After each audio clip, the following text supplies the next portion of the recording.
will be happening in November and December. The information will be coming in this time. Any questions on that? Next, we talk about feedback from the community regarding Foothill Road and the middle school area construction. PSCNG is working hard to help ensure access to middle school will be open and without incident before the start of the school year. The district is ready to work with the township on accommodating bus routes if necessary. Question? Lastly, we discuss district communications. Mr. Moran joined the meeting to help give us an update on communications online and upcoming newsletters that will be forthcoming. As Mr. Moran mentioned, it will be forthcoming on Monday. The Ed Foundation grant will be used to have more student-generated content. Students will be taking photos and reporting on district activities. The Prowler and BRTV will be actively involved as well. As was just mentioned, constant contact and the newsletter, which is such a vital necessity to get information out to the district and the community. There will be a web-based newsletter through Apogee. We'll be using social media. We discuss frequency and understanding the needs of the community. Are there any questions on that? One thing, I'm glad that the students are getting involved. So I've been saying for 4 or 5 years now, great photographers and great web designers. Now we're realizing that, so I'm happy. Sure, it's you know, and I share that feeling, and our principal does as well, assistant principals. But one of the things, I want to say this carefully, is a lot of the structures that folks assume were in place were not. And I'll say a structure such as this. I've never worked at a place where the person who teaches the journalism class is not the newspaper advisor, and then kids are leveraged to do that.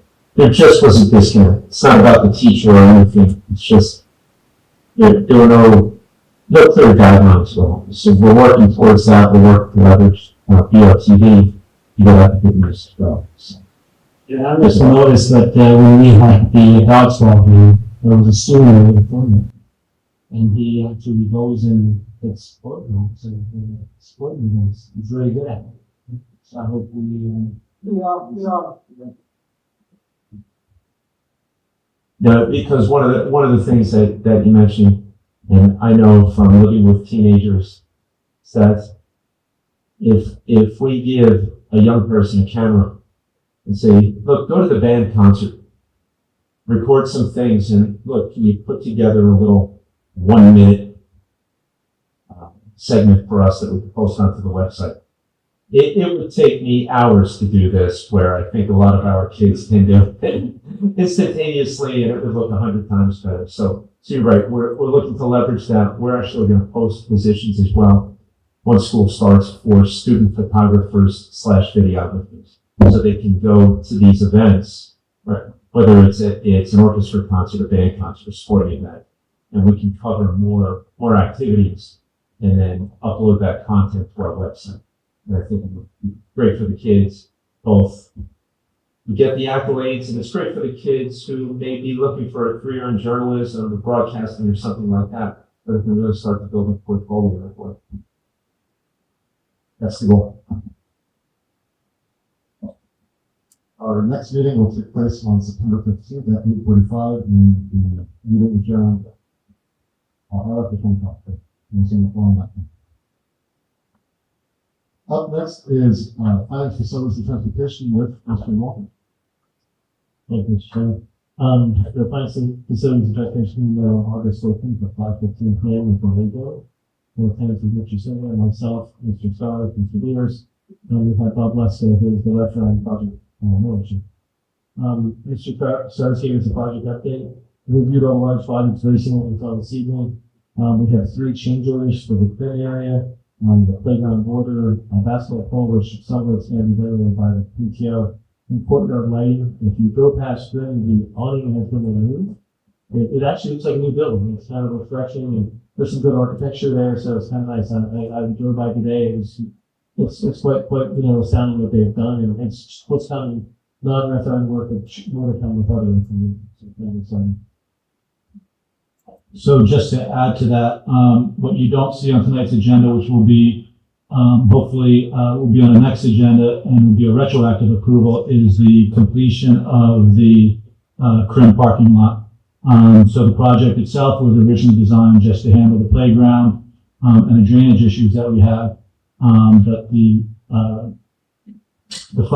front area of the school, we'd like to get done as well. So that's going to be about $150,000 change order or so for this $1.8 million project. But, you know, again, it's being funded through our capital reserve account. So we'd like to just complete it off, and then Crim will be all set and look very nice. And in doing so, that makes everything the parking lot we've done at once. Correct. We have a uniform surface for everything. A lot of times in the past, we paid for different school, different sections, so we all fail at different times in different sections. So in the case of when we start planning projects in the future, we have a and it's the time, it's the So I'll be giving, just so we're clear, I'll be giving the contractor to go ahead tomorrow, so that he can start the work over this weekend and get it completed prior to Start Street. And that's within a lot of the contract. So. Yeah, you're allowed to increase the contract by 20% in this detail.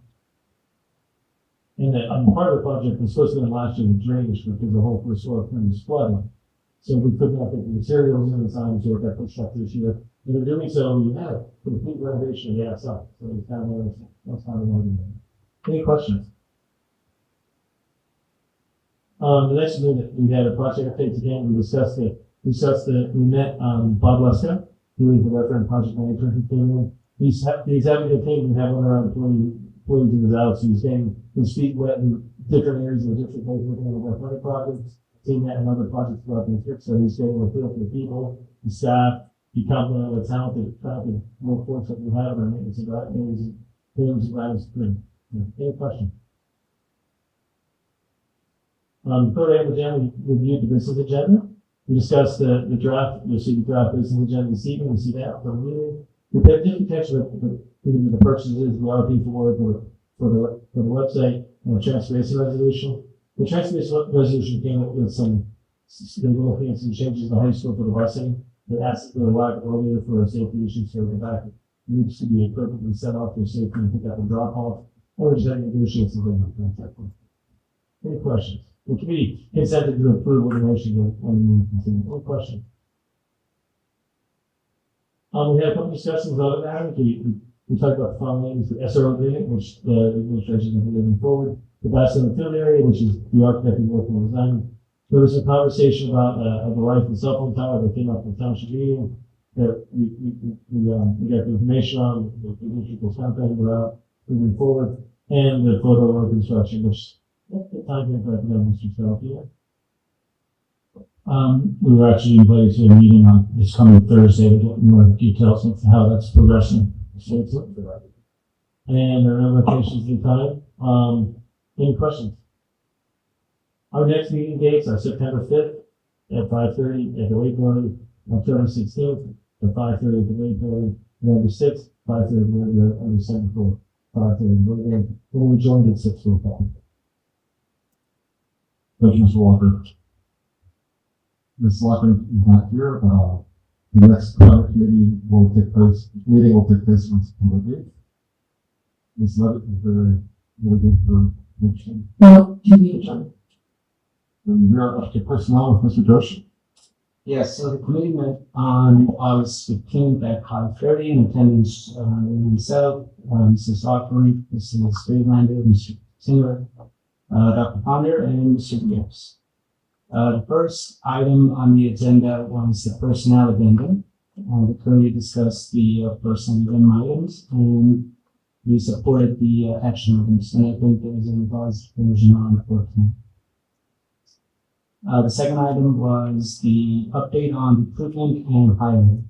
Dr. Fonder provided information to the committee members regarding recruitment and hiring for the new school year.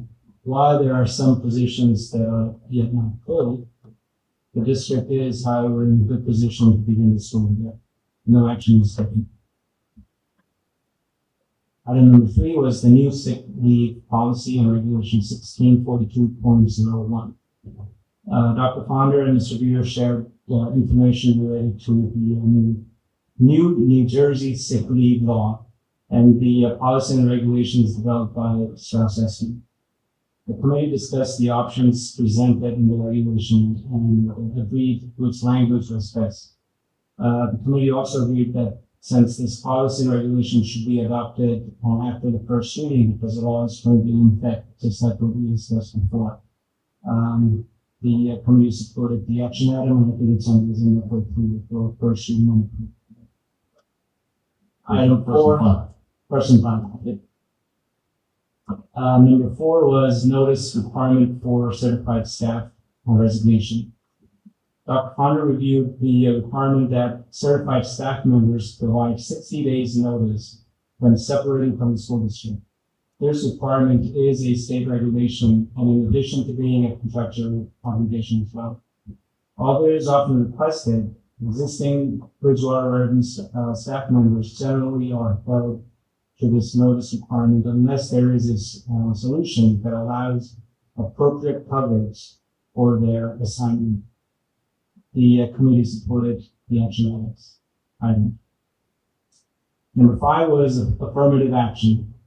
The committee discussed the affirmative action agenda items. Affirmative action officers and affirmative action teams are being approved for this school year. The committee supported the action item. Number 6 was review of the evaluation instrument rubrics. The committee discussed the evaluation rubric items. There are no changes this year. These are approved each year and they're almost the same as the previous year.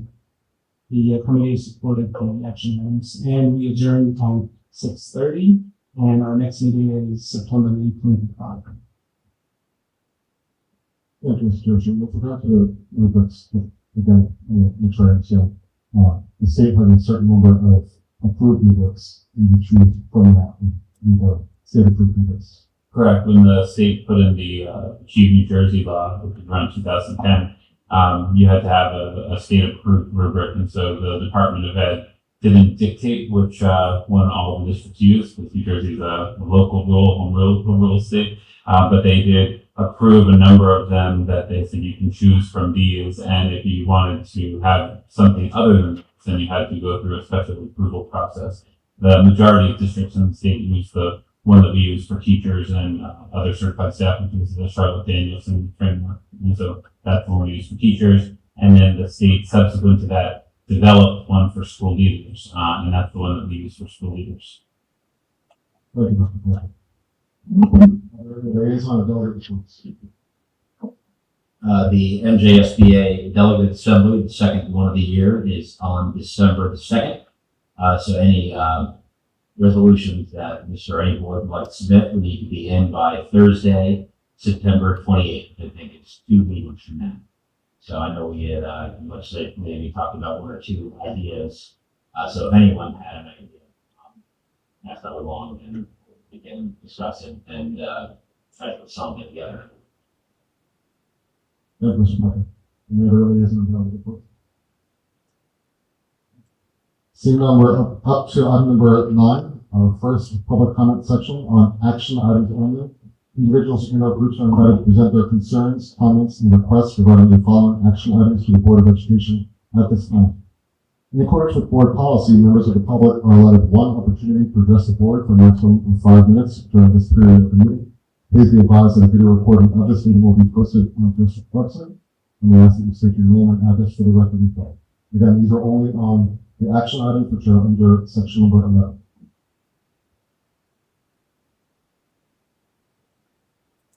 Seeing none, I'm going to close that portion of public comment.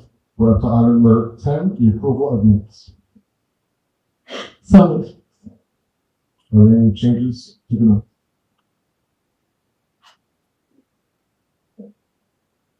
Seeing none, Mr. Starr. Mr. Joshi, Yes. Ms. Felicia, Yes. Mr. Pepe, Yes. Ms. Levitt, Yes. Ms. Lee, Yes. Mr. Walker, Yes. Mr. Sanders. Yes, the motion passes. Up next is our action items. Up first is personnel 2403 through personnel 2408. So moved. Second. Are there any questions or comments? Seeing none, Mr. Sarver. Mr. Joshi, Yes. Ms. Kalish, Yes. Mr. Pepe, Yes. Ms. Levitt, Yes. Ms. Lee, Yes. Mr. Walker. Yes. Mr. Singer. Yes, motion passes. Mr. Singer, before you move on, can I make a quick, thank you for the kind words you said about me before, but with the personnel, then I would plan to just thank the administrators. We have a great group of principals, assistant principals, and supervisors who not only work collaboratively with each other, but also with our teaching staff in the process of finding the new staff members who will join the district. And so the personnel addendum for this meeting in particular was especially long, 20-something pages, 700-something lines of text and all that. But each one of those lines is the hard work of people who work in the district. And it's really great to see that I do the final interview with all of our certificate staff members this year, going into the year. We have about 45 new teachers and staff members that will be adding to the district, and about 70 new staff in total, including non-certificate staff.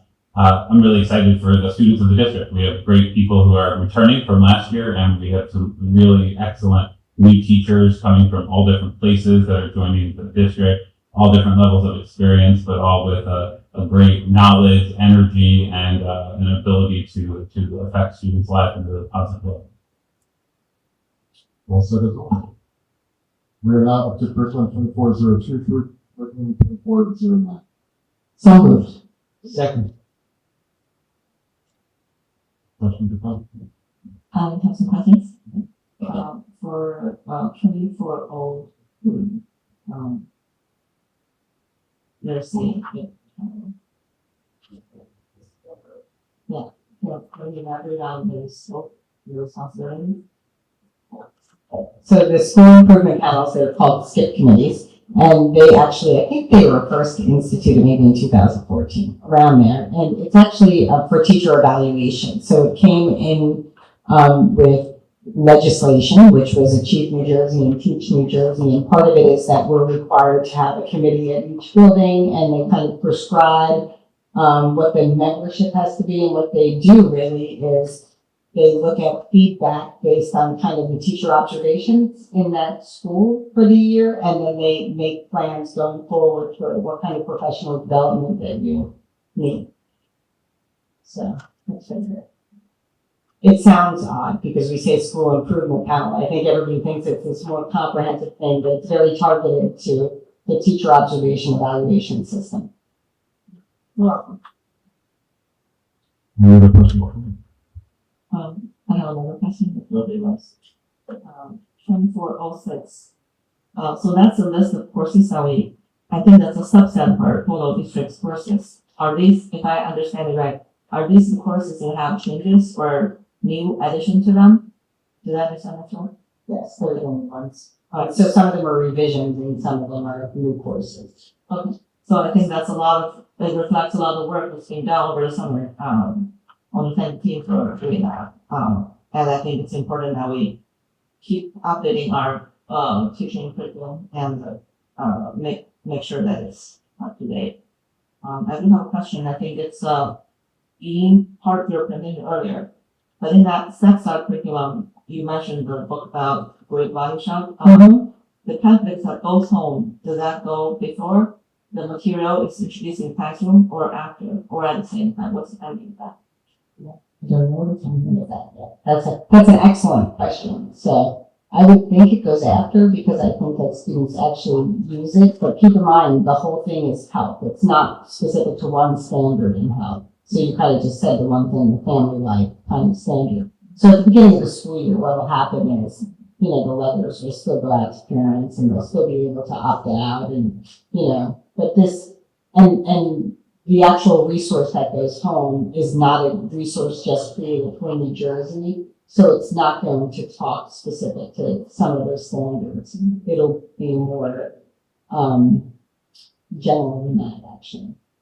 In fact, when we talk about it in that day, the focuses are adopted by Texas and Florida and It's many places use this because there aren't actually all that many health resources out there. But this way, rather than, and this was a discussion that we had with parents when we were piloting materials, you know, when you don't provide some kind of resource, then people are really pulling all different resources and you kind of have less control over, you know, creating some consistency. But that's a great question. And so I will take that back to the health and supervisor because I can see what you're saying where it would be nice for parents also kind of have an overview ahead of time.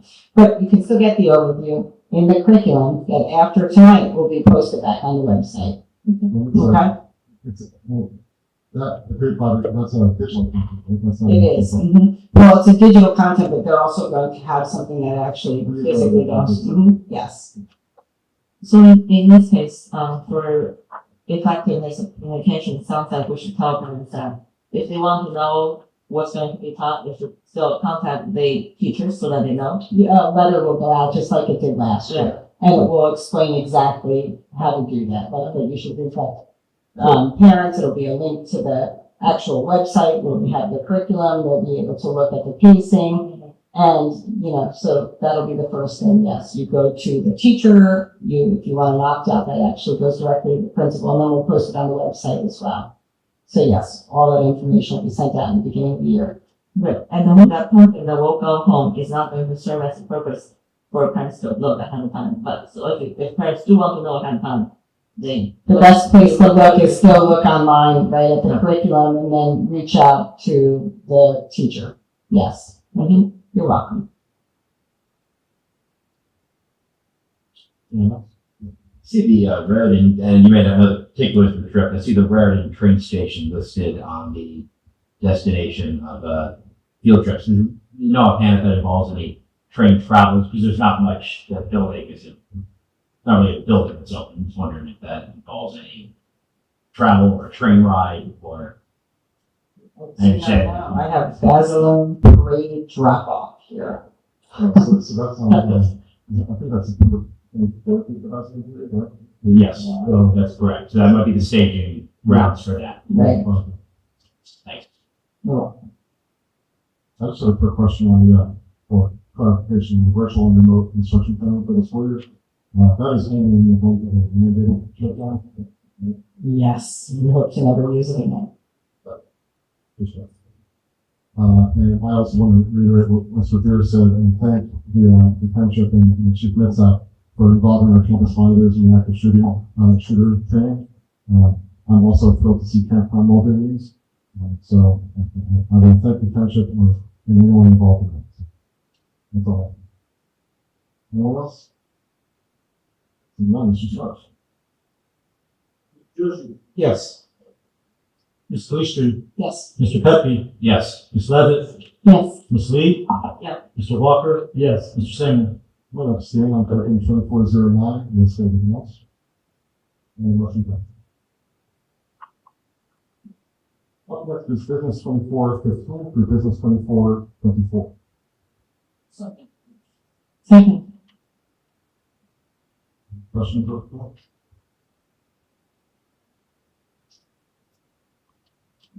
I just want to thank the Hamilton Primary School PTO for all of the various things, which included about it and a lot of other things. Mr. Shore for the printed banners, and Mrs. DePrima for the books and custom book for the Hamilton School Library. With that, Mr. Shore. Mr. Joshi, Yes, to all, abstain on 24-16. Ms. Kalister, Yes to all, abstain on 24-16. Mr. Pepe, Yes. Ms. Levitt, Yes. Ms. Lee, Yes. Mr. Walker, Yes. Mr. Singer. Yes, motion passes.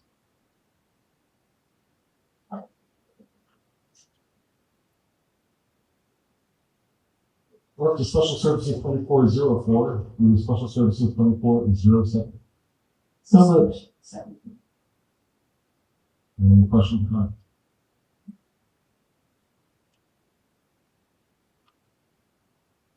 Seeing none, Mr. Short. Mr. Joshi, Yes. Ms. Kalister, Yes. Mr. Pepe, Yes. Ms. Levitt, Yes. Ms. Lee, Yes. Mr. Walker, abstain on 24, absent 24, for yes on 25, absent 10. Mr. Sigmund? Yes, the motion passes. We're up to other 2403 through other 2405. So moved. Second. Are there any each of these that we could be taken into closed session? Or any comment on 2405? What, Mr. Clark? Mr. Joshi? Yes. Ms. Kalister? Yes. Mr. Pepe? Yes. Ms. Levitt? Yes. Ms. Lee? Yes. Mr. Walker? Yes. Mr. Sigmund? Yes, motion passes. We are up to policy 2402 and policy 2403. So moved. Second. Motion passes.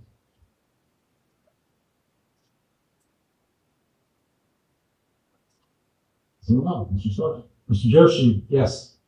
Ms. Kalister? Yes. Mr. Pepe? Yes. Ms. Levitt? Yes. Ms. Lee? Mr. Walker? Yes. Mr. Sigmund? Yes, motion passes. We are now up to our second public comment period. Individuals and or groups are invited to present their concerns, comments, and requests to the Board of Education at this time for any matters. In accordance with board policy, members of the public are allotted one opportunity to address the board for maximum 5 minutes during this period of the meeting. Please be advised that a video recording of this meeting will be posted on the district website, and we ask that you state your name and residence for the record of the board.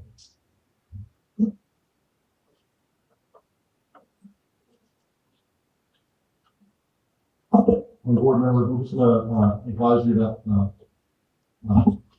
Ms. Tank has emailed us a certification that she'd like to look at and while we're talking or. Yes, can you do that on my phone?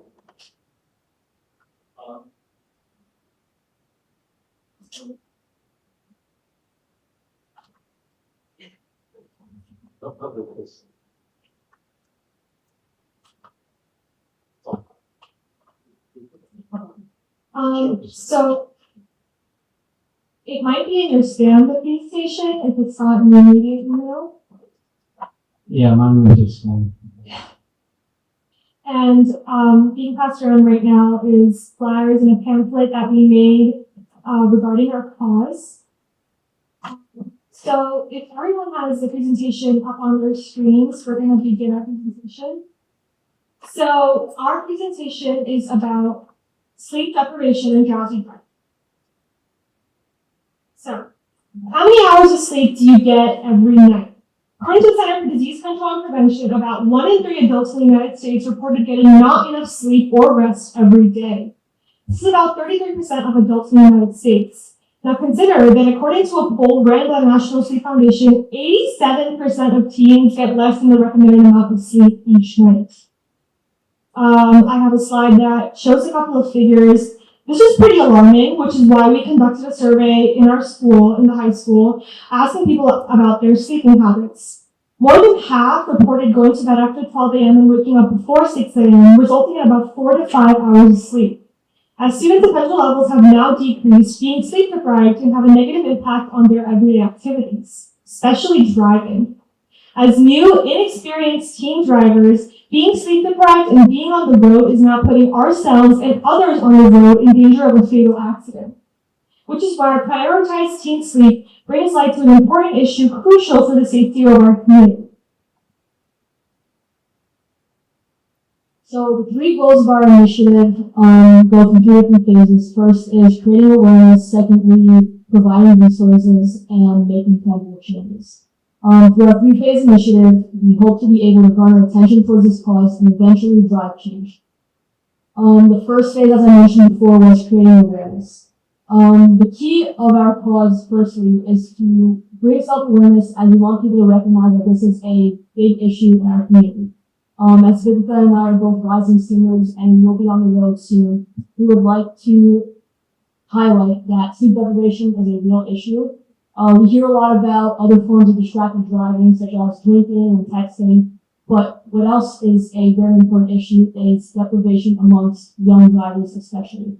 I would like to note that we would like to create awareness not only from the Board of Education level, but also a local level, a county level, as well as a state level. We plan on making a club for this cause, for drowsy driving, as well as the underlying issue eventually, which is school start times. Our second is providing resources. This includes reaching out to local branches of insurance companies to possibly gain their support and access to their resources and networks, as well as working towards presentations held at local schools with authorities such as Bridgewater representatives, law enforcement, physicians. Through this, they can share their experiences and perspectives, as well as warning us about the real implications of sleep deprivation and how it translates into them. And the final and last stage of our three-phase initiative is making tangible changes. So this phase really focuses on the overarching long-term goals that we would like to have as impact for our cause. One of them is pushing for curriculum changes that drowsy driving is a more prominent subject in driver's ed classes. Me and Mira have both taken driver's ed classes, and although drowsy driving is touched upon, it's very minimal. And considering the statistics that I had shared earlier in the presentation, it should be a more prominent subject in our driver's ed classes. We would also like to create a sponsor/partner page on our website to showcase all of our partners. And we also have a pledge page on our website where people can pledge to our cause to say that they are going to be aware of the sleep deprivation and drowsy driving issue and make other people aware. And as Mira had mentioned, we're also going to start a club to engage more of our underclassmen community so that once the year graduates, this issue is still talked about in the future. So that's all we have in terms of presentation. Thank you so much. Thank you both.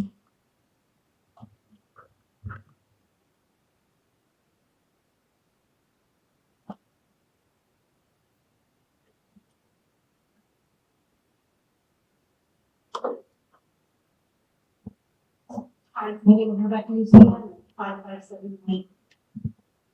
First, I am very jealous of the changes at the middle school. It's an excellent remedy for the youth situation. I wish that my kids had had access. They were going in college, going in school now, and honestly, they both dropped out of the music program specifically for the situation. So this is excellent. On that note, I was taken aback by the email I received today, which mentioned the schedule change about this. Despite the seeming craziness of the new budget of this school last year, that's the idea, especially to my daughters and a lot of other parents that I know we're friends with who were afraid of taking this block schedule was not going to work and faster. I was confident eventually it would shake out and work. And I think despite seeing things sitting all over the place, it seems to work. This new schedule change really sets my progress back and forth. I think a good percentage of students will not have time to purchase a lunch. They bring it in because they need more time, but if you have to stand in that line, you will not have time to buy lunch and sit down with people. Especially on the days that they have lab or when they have music lessons. The chance for clubs and special programs to meet will be reduced. The extra lessons will be more difficult to schedule or will have to be more short. Fix for some of these clubs to be having the students eat during their meetings, but usually they're in the teachers' classrooms, and then you have the situation with allergies and the mess from food being in the classrooms and don't want. It appears the benefit to instructional time is 2 minutes, which doesn't seem like a very good trade-off, especially considering the time is actually being taken away from visual instruction time that is happening during. Students with IEPs who utilize some of that lunchtime to take tests and also if they're absent or miss a test, they can go to the library and take it during that time. They're losing more time. They don't get to eat. They don't get that time to relax. It just seems like it's reverting back to the old lunch schedule, but we're not getting the benefit that we were sold on with the block schedule. The lunch is down to 40 minutes. In addition, I didn't see any time built in for announcements, or we had 2 or 2.5 extra minutes during first period last year, so we didn't hold them anymore. So is that what's not happening? Or, when are they going to do announcements, or they're not? Thank you. Thank you, Mrs. Newsom.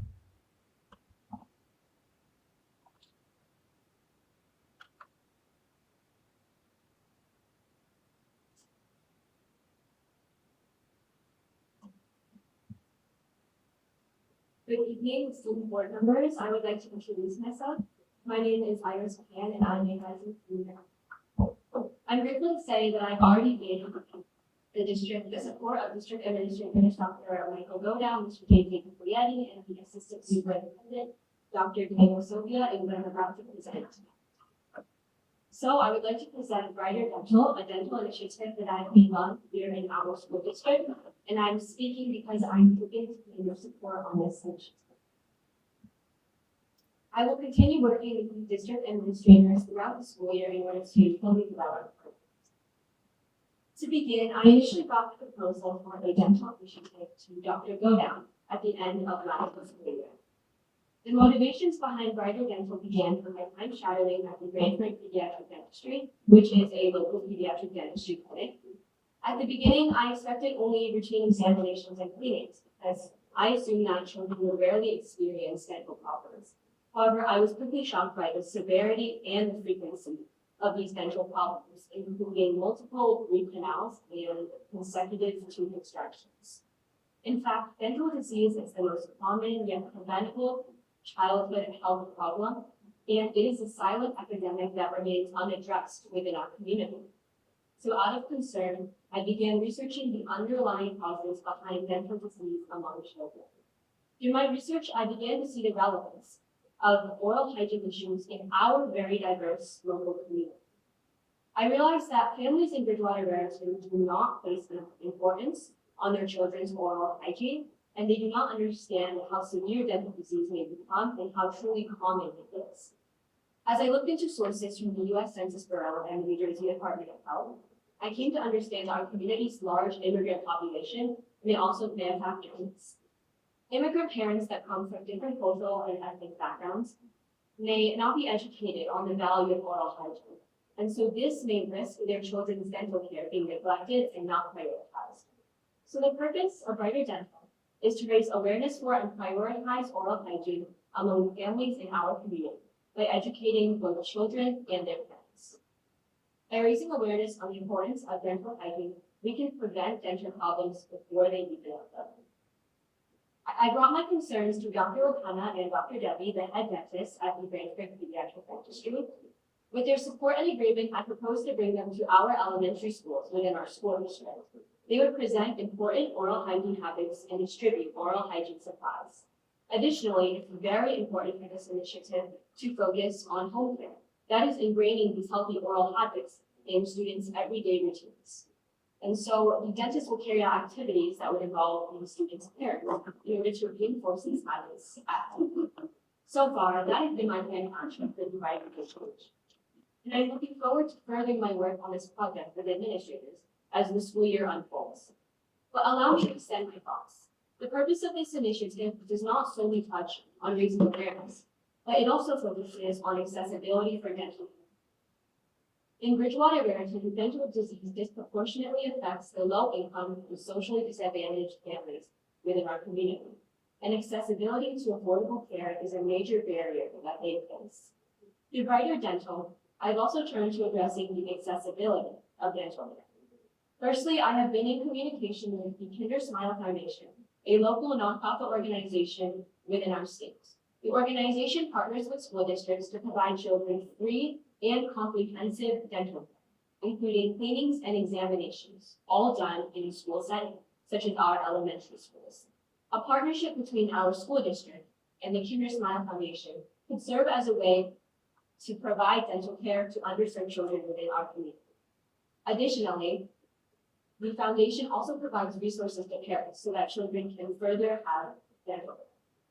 Furthermore, I have sought to broaden the impact of this initiative to the entire township. I reached out to the Bridgewater Township Council in proposing of supply drives that can be located around the township, such as in supermarkets. These supply drives can collect oral hygiene supplies that can then be donated to local nonprofit organizations. I wish to conclude by once again stressing the importance and relevance of the Brighter Dental initiative in our diverse community. Thank you for taking the time to listen. I hope that I can receive your support and commitment towards my cause to raise awareness for and prioritize oral hygiene among the elementary schools in our school district. A lack of importance is placed on this silent epidemic, And this is an issue that we must be serious about. Thank you. Thank you.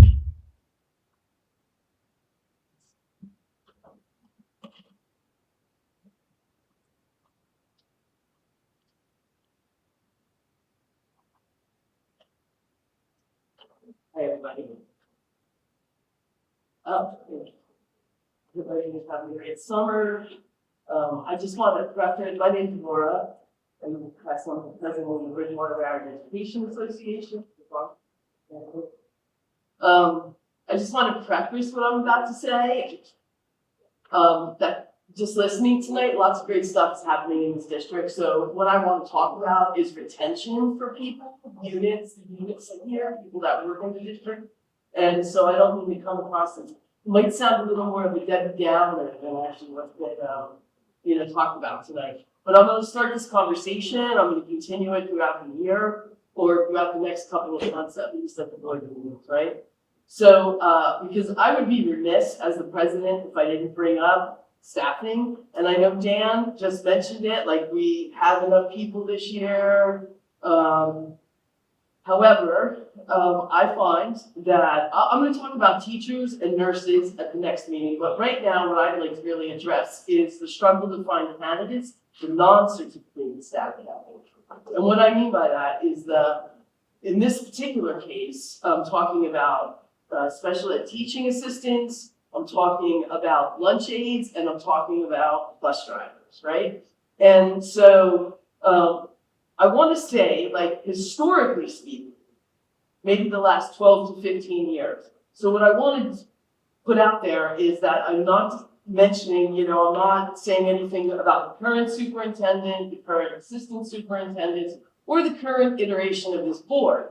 However, for the last 12 or 15 years, I feel like these people really have not been treated well concerning working conditions, expectations, and pay. Okay?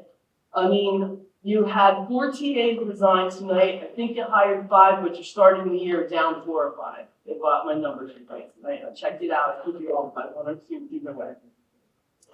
So, the people that left for better pay, or they just got out of education. Because we have to remember that many of these people, right, especially teaching assistants, are just a little bit of their day is they're bitten, they're kicked, they're spit on, they change diapers, okay? Every year at least one is injured to the point where they're out on workman's comp or there's surgery needed. I mean, there's a lot that goes on in some of these classrooms, and it's burnout, and we're not finding the people to come in and say, yeah, I want to do this job. Same thing for the lunch assistants, the lunch aides. I mean, has anybody ever been in just one decide when you were in 8th grade. It's been all right. So if you ever walk through, now I'm sure it's a little better at the primary schools, right? But if you ever walk through, I mean, the job is thankless. And of course, we know bus drivers, shortage in the country, shortage in the state, right? We had to change our schedules the last couple of years to accommodate the shortage of bus drivers. We still have people coming and going, right? Many leave for other jobs. There's like guide hopping going on in all the areas. But, I mean, it's impacted students, it's impacted teaching. I mean, we don't have late buses. We don't have kids that can stay for extra help. There's just a lot of, domino effect to the shortage of at least these 3 groups. And again, when I'm saying this, I'm saying historically speaking, so I don't want it to seem like I'm attacking the people that are sitting here tonight, right? I'm just kind of speaking the truth here from my perspective and the people that are members. So, we don't open the doors without these people, really. And what happens when there's a shortage, especially with the special ed teaching assistants, it stresses everybody else out because you're talking about IEPs having to be met. You're talking about classrooms where people have to move around. Last year at one of the intermediate schools, they were pulling teachers every day. If you pull a teacher every day, that's less time they have for the prep period. Then there's somebody not on duty, and it stresses them out as well.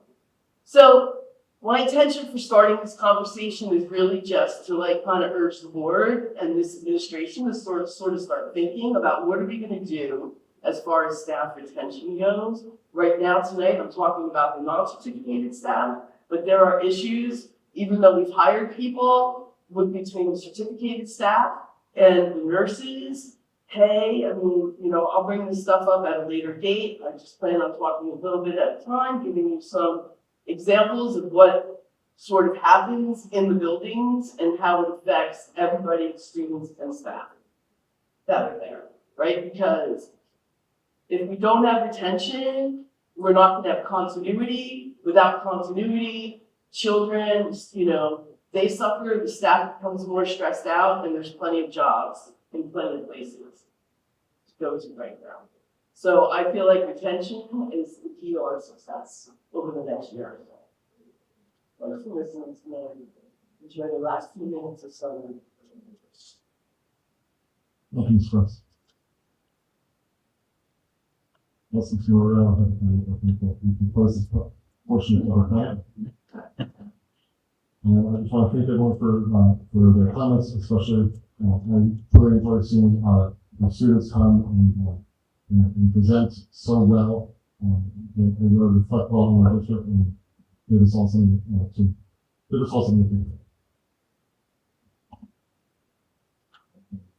about. Up next is, item number 15, old business. So then old business to discuss. I mean, I guess it's old business in that I again wanted to commend both students, or all three students who came and spoke, and they didn't really mention in the teen drowsy thing school start times, but certainly I will highlight briefly that there are studies done that have shown, in fact, one teen driving accidents went down 70% in one town after they moved school 1 hour later. And I do believe, I don't have the number at my fingertip, but I do believe the majority of teen car accidents are caused by drowsiness, not just a few. So it's certainly a very real issue, and I appreciate them coming to speak on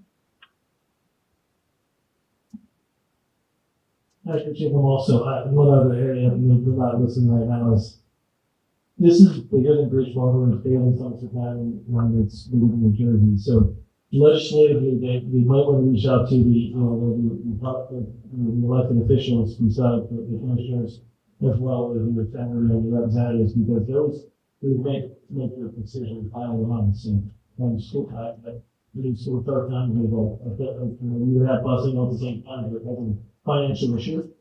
We treat busing because there's less drivers out there, you have to deal with us. In this area. So we need help outside of just the 9 to 2 in some of the counties. So it's a large issue for us, and I hope they not just go around, but they meet with their legislators and get them to buy in too, because that's important. But I think it's great they came here. It's tough. One of the dental wires, I couldn't find a freaking where we talk about dental in the HPU center.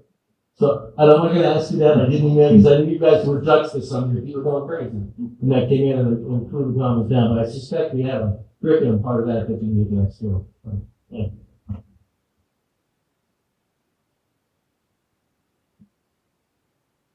I apologize if it wasn't to ask the relationship that it's problem.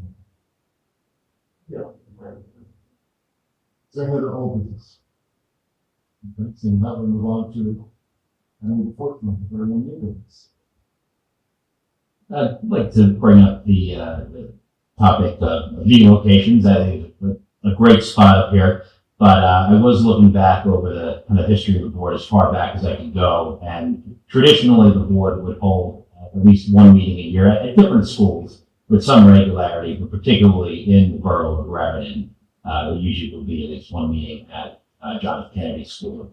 Now that we're a little bit further from Raritan and other parts of Bridgewater, frankly, I'd like to toss it out there and see if anyone had any thoughts about having one meeting in Raritan to give, perhaps get a different, hopefully the same audience, but even more people to bring up any concerns or issues, or just to check out a meeting from that part of town.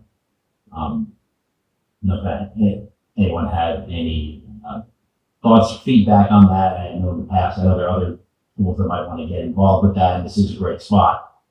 But that is something that's historically happened, at least going back as far as I know. They're just tossing it out there. I have a second, Mr. Purpose, suggestion, and then at least one may be relevant. Does this mean good, or I agree that this is further away from a lot of part of town, so that at least we are in good order? But I think, having a existence erosion means something. And second one. And especially this year going into a referendum, we still have one stage left of the referendum. So I think one being the school at some point would be nice just to showcase some of the things that are happening, and then to just engage as many people as possible and keep that topic front of mind. I certainly have no problem. I know, I remember when they used to like sort of hop around. Yeah, and I'm not sure if all that's the best And- follow. yeah, I I'm mean- sure people can find us. I have no problem. I will say that I attended pretty much all those meetings Yeah. back then, before yet, and I didn't see a difference Mhm. in the audience. It was the same couple of people every time. It didn't like suddenly go up, and you know, it was concern of like, oh, where's it gonna be? Like people over, you know, but it was always in the same place. At least it's the same. You don't have to get that message out. But again, I don't have a problem with it. Yeah, I understand what points. Thanks. So, I will say that very concerned with things, all the technology. I was just All the technology that's clearly, it's not available, no chance to. But this is a regional study group that we've done most of before. And we are sort of doing. This is where it works, and then a facility for broadcasting. We also used to go to school in the forest. So, Right. now we're in here, that's coming. So that's, well, but with that said, we're showing have no issue with the other, and this is for all, connected to the space. So the trailer.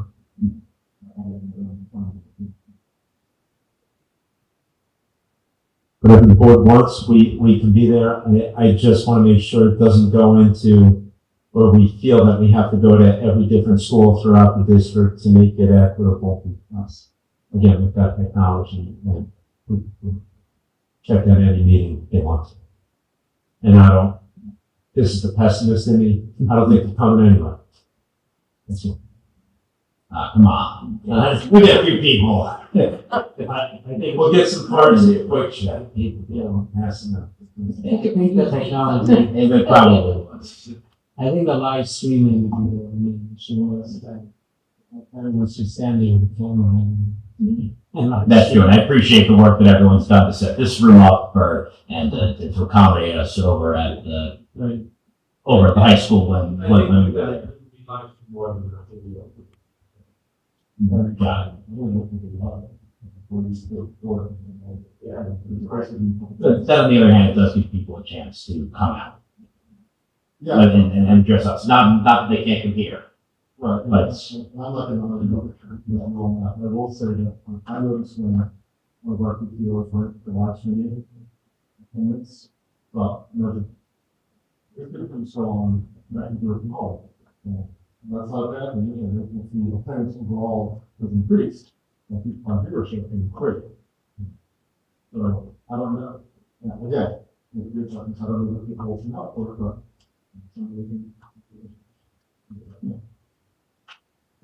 One other way to attract when people doing events is other athletic functions that we do it in conjunction with maybe, alumni, or the council meeting or something like that. I have a multi-draw situation, so we have that potentially, something like that. I don't know, just sometimes incentivize in the attendance also, which is where I was going to do 7 people watching there, so. See what I want to go, but other challenging.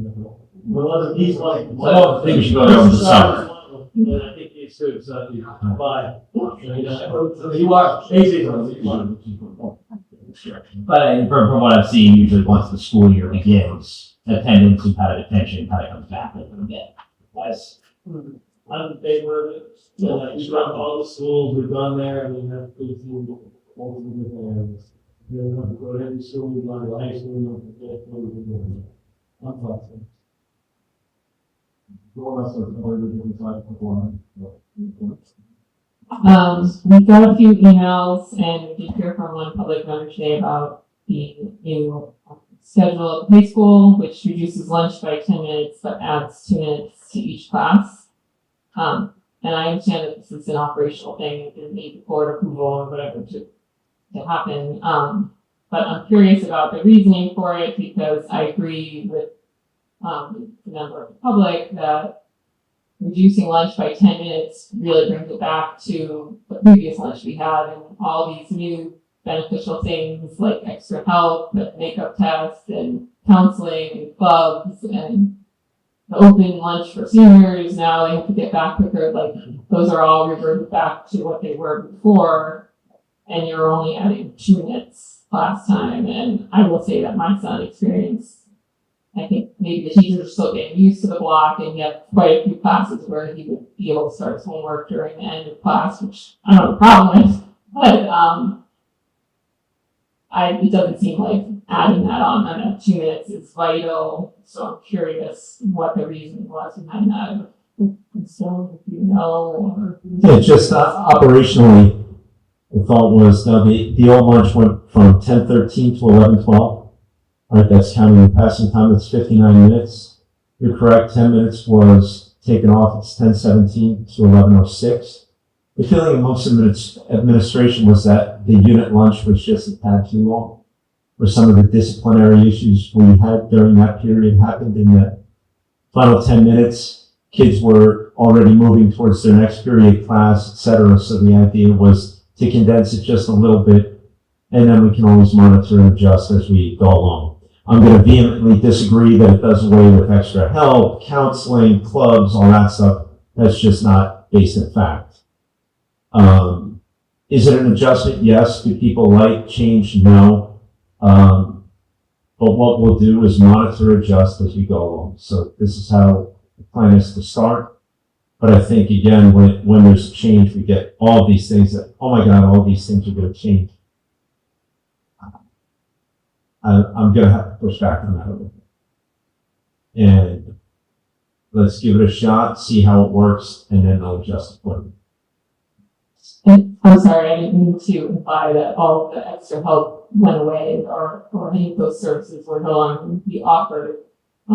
Just becomes tighter. Like, for example, when a kid has lab, like if you have lab at the end, now you have 20 minutes of lunch in which you have to go at the beginning of the lunch period, which is the busiest time in the lines, and you have to buy your lunch, sit down and eat it in 20 minutes. That's not very easy. And I know my son's clubs, many of them meet for just half the lunch period, and he wasn't allowed to eat his lunch in the club.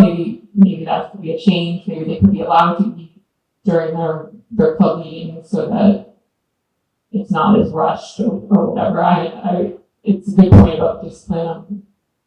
It's something I hadn't considered. Well, the fact that the vast majority of kids were already hanging out by their next period class. It's just, so here it is, it's 10 minutes.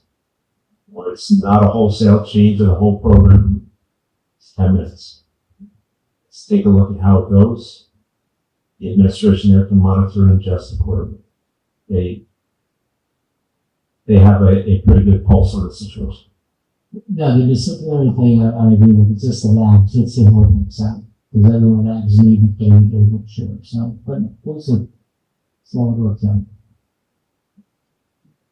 If I can make a comment there as well, I do see the emails from parents or a member of the community, whether the parents sounds like they are, and they're all the time a member of the public here to talk about this issue as well. I want the administration to take into account this voice from the community and really think about this change, its impact to the students. I think that health has been a very important factor. I think the students eating a good lunch is important in their school performance as well as their growing physical needs. Our students do have already in the age that they're still developing physically. So we want to make sure that they do eat a healthy good lunch. Thank you for your consideration.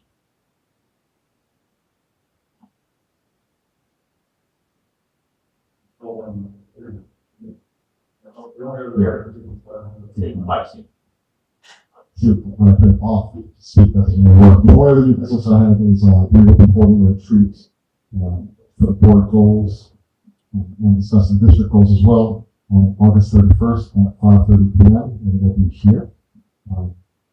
That needs to be added to. Yeah, needs to be added to the board calendar, so, we'll move that on. Is there any other new business? I should have one question. Sure. I just wanted to bring up an email we received about incidents that are happening in the coastal hallways. Am I not on? Oh, wow. We received an email about incidents, I guess, or things that are happening in the middle school hallways, and between when kids are shifting periods. And I just wanted to know if that was something we address, if we could have more teacher presence or something, because we don't want kids to feel nervous between switching classes. So I don't know if there's something that's addressed, so I just wanted to bring it up.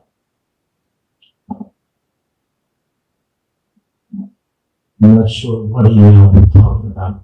Did something come through today that I'm not aware of?